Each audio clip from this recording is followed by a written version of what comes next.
దేశంలో కరోనా మహమ్మారి మరోసారి తన పంజా విసురుతోంది. ముఖ్యంగా గత వారం రోజులుగా నమోదైన కేసుల పెరుగుదల తీవ్ర ఆందోళన కలిగిస్తోంది. జూన్ 1 నాటికి దేశంలో 3,395 యాక్టివ్ కోవిడ్ కేసులు నమోదయ్యాయి.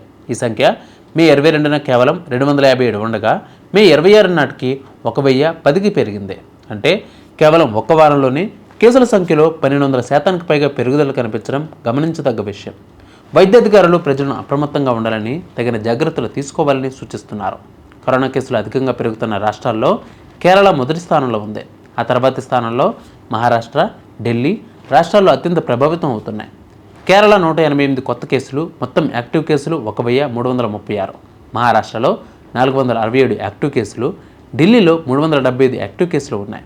ఇక గుజరాత్ విషయానికి వస్తే 265 యాక్టివ్ కేసులు ఉన్నాయి. కర్ణాటక 234 యాక్టివ్ కేసులు ఉండగా పశ్చిమ బెంగాల్ 205 ఉన్నాయి. ఇక తమిళనాడు విషయానికి వస్తే 185, ఉత్తరప్రదేశ్ 117, రాజస్థాన్ 60, పుదుచ్చేరి 41, హర్యానా 26, ఆంధ్రప్రదేశ్ 17, మధ్యప్రదేశ్ 16 ఇలా కోవిడ్ కేసులు మళ్లీ పెరుగుతున్నట్లు ఆరోగ్య శాఖ తెలిపింది. శుక్రవారం నుండి శనివారం మధ్యలో దేశవ్యాప్తంగా 685 కొత్త కేసులు నమోదు కాగా 4 మరణాలు సంభవించాయి. 2024 సంవత్సరంలో ఇప్పటి వరకు 26 మంది కరోనా వల్ల మరణించారు.